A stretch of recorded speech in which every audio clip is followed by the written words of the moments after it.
Assalamualaikum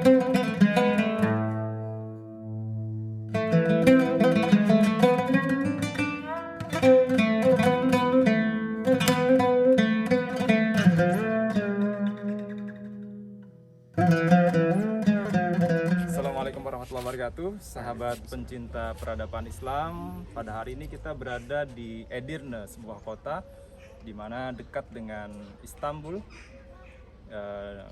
Tepatnya kita berada di 200-an kilometer. Tepatnya di sebuah komplek rumah sakit. Namanya adalah Darus Syifa. Ini adalah bagian daripada karya monumental dari seorang sultan, yaitu Sultan Bayezid II, putra dari Muhammad Al-Fatih.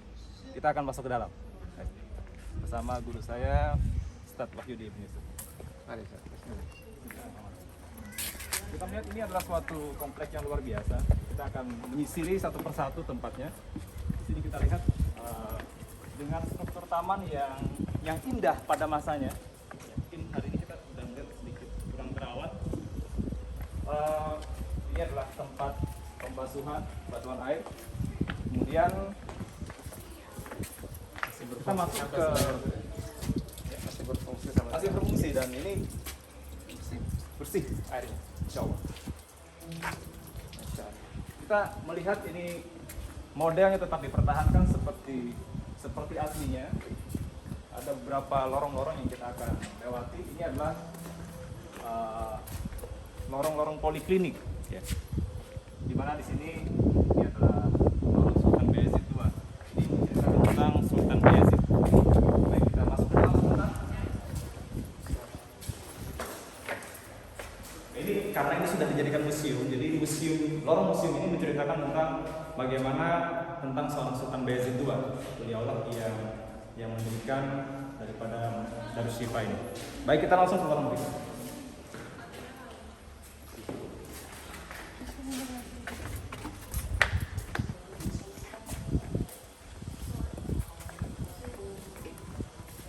Ya. Ini kuliasi. Jadi kuliasi ini maksudnya adalah ketika Sultan Bayezid menggagas rumah sakit ini, dia juga bukan hanya menciptakan rumah sakit tetapi juga tempat pendidikannya, kemudian masjidnya dan lain sebagainya. Kuliah, menyeluruh. Banyak kuliah. Ini menggambarkan bagaimana ide membangun masjid dan bagaimana konsep kesehatan yang kemudian digagas oleh Sultan Bayezid II. Ini bisa kita baca secara bersama. Kalau rekan-rekan mendatangi tempat ini, kita akan melihat bagaimana secara detail dipersiapkan oleh Sultan Bayezid II. Ya, disebut sebagai jamin. Ini malah tempat kalian di depan tadi untuk jamin masjid. Ini ada madrasah. Nah, disebut madrasah Tarbiyah. Ya, sekolah pengobatan. Amal. Baik, kita masuk ke bagian seberang.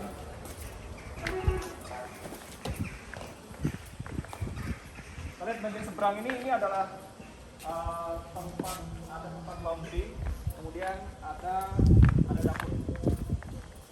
Ada laundry, ada dapur.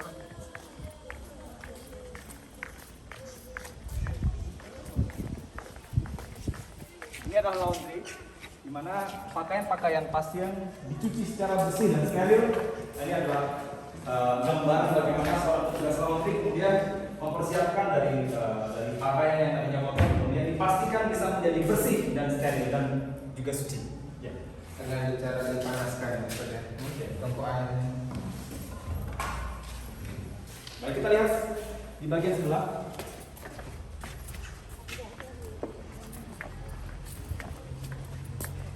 Ini adalah bagian dapur. Jadi kalau kita lihat bagian luarnya bagian dapur. Kemudian di bagian dapur ini bagaimana ternyata staf yang bekerja di sini menyiapkan bukan hanya untuk pasien, tetapi juga disiapkan makanan-makanan yang ada, disiapkan dengan makanan sesehat mungkin, sesegar mungkin, didapatkan dari zat-zat yang terbaik dan diolah dengan cara yang terbaik pula, dan dipersiapkan bukan hanya untuk pasien, tetapi juga untuk masyarakat umum yang berada di sekitar rumah sakit kuliah. Nah, ini gambaran menu-menu yang ada. Sekaligus tempat makannya ya. Ini tungku apinya. Ini tempat menanam nasi.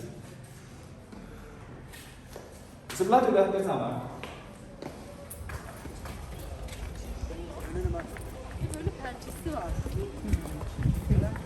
Kalau ini lebih ke arah pantry, jadi penyiapan bahan-bahan yang dan bagaimana pantry yang kita temukan di kantor-kantor dan rumah sakit.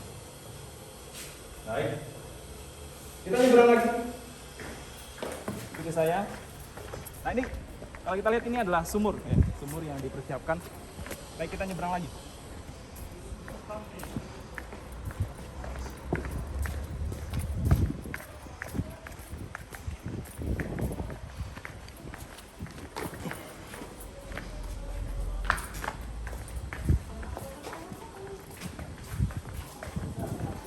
Di lorong ini kita diperkenalkan tentang bagaimana struktur sifat. Gambaran tentang bangunan-bangunan Darushifa. Nah, ini ada miniatur bagaimana gambaran kira-kira seperti ini pada zaman dahulu. Ini yang dapur tuh. Laundry, dapur. Ini yang kita sedang ada di sini. Situ bangunan ini rapi masih. Baik, kita lirik di lorong sebelah. Nah, kita akan masuk melihat bagaimana struktur staf-staf yang ada di Darushifa. Oke. Start of the Ini adalah gambaran staf dokternya. Oradan geldik, ortaya girdik, buraya da. Ini adalah kepala dokter, head physician, dan ini para dokternya. Jadi physician. Ini ada beberapa lagi staf-staf kesehatan, ya. Ada istilah yang mereka pakai di sini. Ada surgeon, namanya syarah, kemudian ada serbeti, pembuat obat. Nah, ini adalah alat pembuat obat yang dipakai pada zaman Turki Utsmani dan sampai saat ini juga masih dipakai. Ya. Dan ini kalau kita lihat ini struktur untuk medik. Ini eye dokter mata ya. Dokter mata. Ini kepala dokter. Ini kepala rumah sakit ya. Rais Atiba. Kita ke lorong sebelah lagi. Sebelah kita melihat ini gambaran staf yang lain. Kalau istilah rumah sakit sekarang namanya staf penunjang medik. Jadi, staf penunjang medik juga sudah diperkenalkan pada zaman Darushifa di Utsmani. Mereka memperkenalkan mulai dari pengawas, nazir, ya, kemudian ada penulis, kemudian bahkan ada istilahnya di sini ada doorman atau bevap, penjaga pintu. Kemudian ada ibriki, ada tukang masak, kemudian ada bukhuri, Koki. dan lain-lain. Ini lengkap dan mereka menggambarkan kira-kira seperti ini. Nah, ini yang disebut tadi doorman, penjaga pintu Dari Afrika. Jadi rumah sakit itu tidak bisa hanya isinya dokter dan para perawat saja, tetapi perlu para penunjang medik. Baik, kita lihat lagi ke ruang sebelahnya. Sekarang kita masuk ke bangunan utama daripada rumah sakit. Ruang terapi gitu ya. Tapi kalau di sini, ini kalau kita mau masuk ke dalam, ini ada basic principle of Ottoman medicine. Jadi bagaimana memperkenalkan konsep dasar daripada pengobatan Utsmani. Mantap sudah.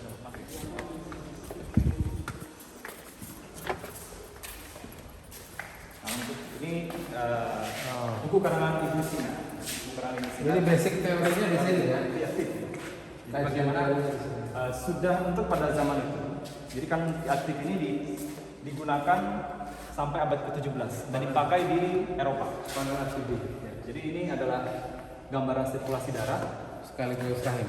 kemudian sekaligus rahim. Sirkulasi darahnya ini. Ini gambaran pencernaan, kemudian ada rahim, kemudian ini digambarkan secara cukup detail juga bagaimana gambaran struktur kepala dan otak.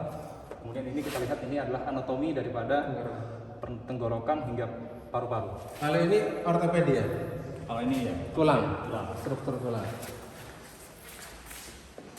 Baik, ini gambaran yang lain tentang bagaimana secara umum konsep kesehatan. Jadi kalau melihat begini sebenarnya nggak ada alasan Ya. menolak sistem khilafah. Artinya ketika khilafah Utsmaniyah saat itu berjaya sekali, konsepnya sudah cukup canggih. Ya, ini kita melihat bagaimana peralatan-peralatan yang mereka gunakan di sini. Ya, sampai sekarang masih. Dan sampai sekarang konsepnya masih sama, walaupun mungkin di kemasannya aja berbeda. Ya. Jadi kalau kita lihat ini alat-alat bedah ya, alat-alat bedah sampai sekarang masih dipergunakan. Ini tang penjepit, kemudian berbagai macam alat-alat yang secara umum ini masih dipakai sampai sekarang. Ini adalah gambaran herbal obat-obatan yang digunakan pada zaman Utsmaniyah. Ini dari tumbuhan dan ini dari hewan. Jadi bukan hanya herbal, tapi juga dari hewan. Ya, hewan. Baik, sahabat peradaban Islam, kita lanjutkan lagi. Nah, ini kita masuk ke ruang utama. Baik. Gambaran pintu yang mungkin Allah alam apakah masih asli atau seperti apa, tetapi Ininya masih Ustaz. kalau bangunannya masih. Gambaran ini kita lihat, ini ruangan 21, 22, 10, 20, berarti ini adalah kamar-kamar pasien. Mungkin kita bisa jenguk sedikit bagaimana gambaran kamar-kamar perawatan. Walaupun mungkin tempat-tempatnya sekarang sudah dipakai untuk pamerannya. Dan ini adalah bagaimana peracikan obat ya. Peracikan obat. Baik. Ini timbangannya. Jadi bagaimana penimbangan obat? Ini juga alat-alat yang sampai sekarang masih dipergunakan.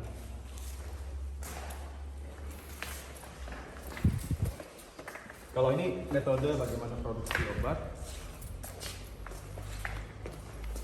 Untuk produk herbal ya. Produksi obat itu sama.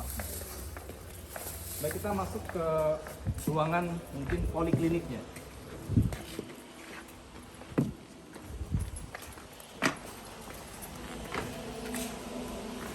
Ini Allah buat apa? Ruang tunggu atau seperti apa? Ya. Ini kalau sahabat peradaban Islam mendengarkan ini ada suara musik yang diperdengarkan. Ini bukan sekedar musik biasa, tapi musik ini memang dirancang khusus untuk sebagai bagian daripada terapi pengobatan bagi pasien-pasien yang mengalami gangguan jiwa dan termasuk pasien-pasien yang lain yang sedang dirawat supaya mempercepat penyembuhannya. Kita lihat, kita lurus ke sana.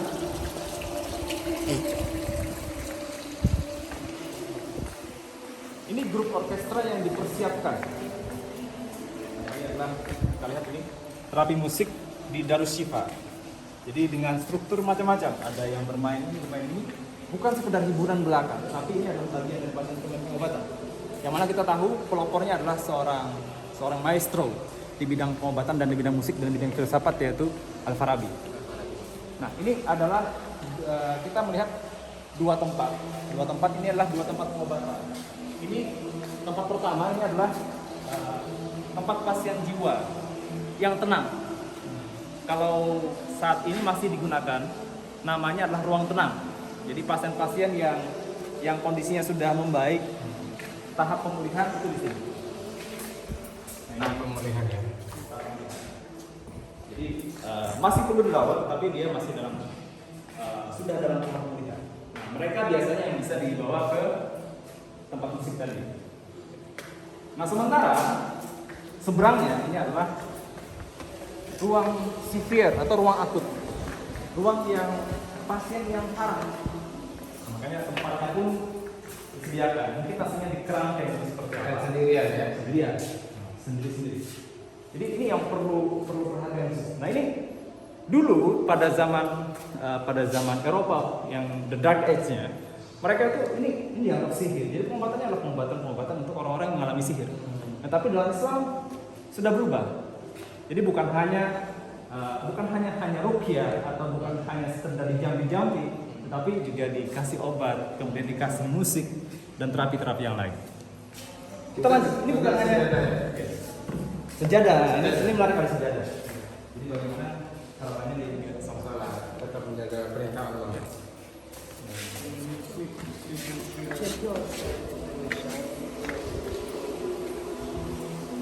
Bukan hanya pengobatan jiwa, tapi di sini juga dilakukan berbagai macam terapi yang lain. Ini adalah contoh bagaimana terapi pada pasien lipoma. Lipoma itu kalau kita lihat itu mungkin bisa didekati. Ini adalah lemak yang menggumpal jadi semacam tumor jinak. Nah, itu kemudian bisa dilakukan terapi di sini. Sampai saat ini masih digunakan. Ini operasi ringan. Operasi luar ya. Operasi bagian. Ini sudah dilakukan pada zaman Khilafah Utsmaniyah. Nah, ini klinik THT. Kita lihat. Assalamualaikum. Insyaallah. Alhamdulillah. Sehat? Ya. Ini adalah dokter THT-nya. Nah, ini adalah dokter THT-nya. Kita lihat ini adalah alatnya. Nah, ini alat yang digunakan oleh sang dokter. Lengkapnya di sini. Nah, ini kalau misalnya ada yang benda asing, nah ini diambil di sini. Benda asing. Nah, ini. Di dalam telinga ya. Entah dalam telinga, entah dalam hidung. Ini gambarannya. Ini dalam mulut jadi keluar. Semacam gurah. Insyaallah. Kita lihat ini sudah sangat lengkap sekali. Walaupun untuk zamannya ya. Walaupun kalau kita lihat dengan metode yang modern sekarang ya jauh lebih canggih pada tapi zaman. canggih pada zamannya. Di mana pada zaman itu Eropa sedang dalam masa kegelapan. Pembandingnya saja.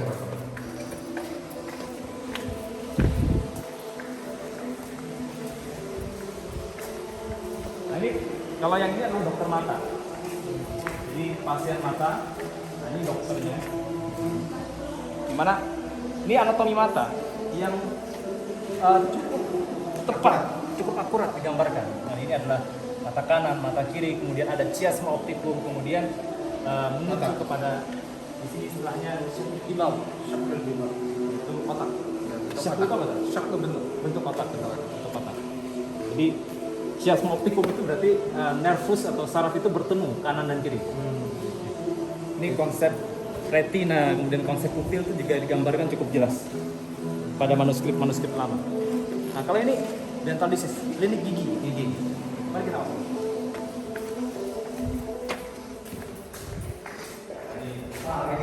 Proses gigi. Oh gitu ya. Nah, ini gambaran pasien giginya. Ini di dokter gigi, surgeon. Nah, ini cukup menarik. Ini konsep gigi buatan yang dibuat pada zaman Utsmaniyah masih ada sampai sekarang gambarnya. Makanya dalam kitab fikih nanti dibahas kalau ada mayat yang meninggal dan di giginya itu ada emas, maka wajib dilepas. Ya, artinya kan pada saat itu Karena pada saat ada menggunakan emas ya. kauter gigi. Ini kitab yang menjelaskan tentang struktur gigi namanya. Iya, Ini kitabnya, ini digambar struktur gigi. giginya di gusi-gusinya. Iya. Allah. Kalau ini alat gigi, sampai sekarang konsepnya mirip masih. Ya. Walaupun dengan sesuatu yang lebih modern. Desain. Ah itu gambarnya. Nanti gambarnya Di kitab.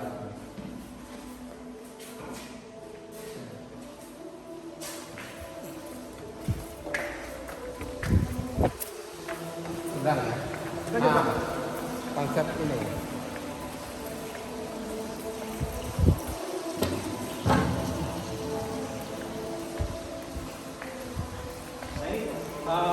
Ada penyakit namanya ginekomastia.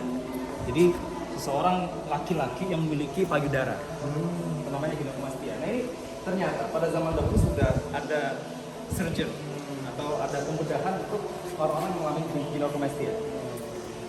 Nah, ini dokternya. Itu payudara pada laki-laki. Nah, ini klinik obstetri ginekologi buat kebidanan. Gak apa-apa masuk ya? Gak apa-apa masuk ya. Assalamualaikum. Kebidanan. Kebetulan diizinkan di sini kita untuk masuk. Ini lahirnya sedikit, Ustaz jangan melihat ini. Jangan dekat-dekat situ ya. Jangan terlalu dekat. Nah, ini bagaimana proses melahirkan. Nama dokter nggak apa-apa ya? Gak apa-apa. Oh, gitu. Ustaz jadi konsultasi dengan saya. Ustaz jangan. Ustaz jangan. Ustaz mendoakan di situ. Iya, siap. Kemudian, nah ini sudah masuk pembukaan. Masuk pembukaan. Jadi bidan membantu persalinan. Nah ini dengan alat-alat kita melihat penemu alat-alat kebidanan itu justru adalah para muslim. Jadi orang muslim lain kemudian, nah ini alat ini adalah penemunya adalah para muslim. Masya Allah, Masya Allah. Sampai sekarang masih modern itu seperti ini. Ini tang penjepit ya? Ya. Ada yang namanya cocol bebek. Jadi itu untuk gunanya untuk membantu aborsi. Ini satu ini jalan aborsi kan? Nih. Allah. Saya pernah lihat di film itu Jeritan Sunyi. Itu untuk membantu menarik, Menarik. bukan aborsi. Oh. Satu bidannya Oh, beda ini bidan-bidannya pakai kerudung ini. Jadi siapa bilang orang dulu nggak pakai kerudung? Itu cuma buatan orang-orang sekuler aja. Ini untuk kamar Nah, bayi. Ya kan tempat tidur. ya ini Menatap. tempat tidur untuk bayi. Ya. Siap, kita lanjut. Lanjut. Lanjut guys. Ah, ini. Sekarang ini menarik, Pak. Ya, ini menarik. Ini adalah seorang dokter bedah perempuan. Oh. Namanya? Kalau selama ini orang mengatakan cuma laki-laki aja ya yang mendapatkan tempat kerja di sementara perempuan itu cukup di rumah buat masuk. Ini adalah dokter perempuan. Nah, walaupun aslinya itu pakai kerudung ini. Ya, aslinya kalau gambar aslinya pakai kerudung, tapi ini bikin nggak pakai kerudung. Ya, kerudungnya enggak. Ini membantu melakukan operasi hernia. Operasi hernia dengan Itu pasiennya perempuan juga nih ya? Allah Allah. Tapi kalau modern laki-laki. Oh, iya. Ini kan cuma gambar, sementara aslinya kan tidak ada. Nah, Kemudian ada konsep ini informed consent. Jadi ada permintaan izin. Jadi bukan sembarang melakukan, tetapi pasien itu harus diberikan penjelasan dengan sejelas-jelasnya apa yang akan dilakukan. ya dan konsekuensi resikonya Resiko. Kemudian kalau dia tidak setuju, tidak dipaksa. Ya. Tanda tangan. Nah ini yang terakhir ini adalah konsep imunisasi. Imunisasi itu ternyata adalah vaksinasi. Itu juga From Edirne to Europe. Nah, jadi Dari dari Edirne lah yang kemudian membawa konsep vaksinasi ke Eropa dan kemudian dari Eropa ke seluruh dunia. Kita lihat sebentar. Ini adalah istri duta besar Inggris untuk Turki, Lady Mary. untuk Khilafah Utsmaniyah, namanya Lady Mary Wemontov. Nah inilah kemudian menggunakan vaksinasi yang saat itu sudah umum dilakukan di Utsmaniyah. Kemudian dia membawa ke Inggris. Saat itu di Inggris itu ditentang, dianggap ini adalah bahaya. Ini adalah upaya konspirasi dari umat Islam untuk menghancurkan Inggris. Nah itu Kalau sekarang umat Islam baliknya menganggap itu konspirasi Israel. ya, ini adalah gambaran bagaimana inokulasi kemudian ditanamkan kemudian diberikan kepada anak. Ini adalah alat-alatnya. Smallpox cacar. Oh, cacar. Berkat vaksinasi cacar. Saat ini cacar sudah nggak ada lagi di dunia. Jadi cacar itu tinggal sejarah. Yang ada itu cacar air. Tapi smallpox itu sudah nggak ada. Nah, berkat konsep vaksinasi, masalah vaksinasi dan vaksinasi itu ternyata dari sini. Oke. Ini pasien cacar ya. Ada namanya.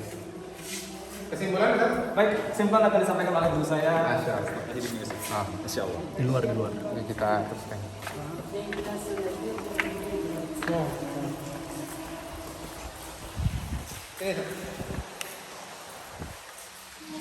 Sobat peradaban Islam yang dirahmati Allah, Masya Allah, kita berdecak kagum menyaksikan bukti sejarah Islam khususnya di bidang kesehatan, pengobatan, manajemen rumah sakit dijelaskan dengan sangat bagus oleh dokter kita sekaligus ustadz kita, Ustadz Fauzan Muttaqin Al-Banjari.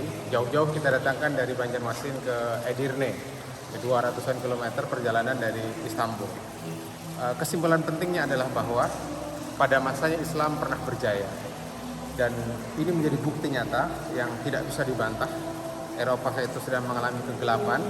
Rumah sakit mereka tidak memiliki konsep yang jelas sebagaimana Islam, di mana pasien dengan beragam penyakit dikumpulkan dalam satu tempat yang sama, yang akhirnya justru saling menulari di antara mereka. Nah, Islam memiliki konsep yang luar biasa, dan satu hal penting bahwa itu terwujud karena saat itu kaum muslimin terikat dengan syariat Islam. Mereka menerapkan Islam, termasuk para pemimpinnya mereka menjaga syariat Islam. Mereka memerankan fungsi sebagai riayah, sebagai pelayan umat, dan di antara wujud pelayanan mereka adalah di bidang kesehatan. Dan itu tidak lain sebenarnya adalah mencontoh apa yang telah dicontohkan oleh Rasulullah Sallallahu Alaihi Wasallam. Karena Nabi mengatakan al-imamu ra'in wa huwa mas'ulun an ra'iyatihi. Imam itu, pemimpin itu adalah penjaga, pengayom, pelindung, pelayan rakyat. Dan itulah yang diwujudkan, dibuktikan pada masa khilafah Islamiyah. Maka pertanyaan pentingnya adalah alasan apa yang Anda gunakan kok menentang khilaf? Justru dengan sistem khilafah, dengan syariah, dunia akan sejahtera, tidak hanya umat Islam tapi juga seluruh umat manusia. Dari kota Edirne, dari komplek Ulie Sultan Bayazid, tim Adam Travel melaporkan. Assalamualaikum warahmatullahi wabarakatuh.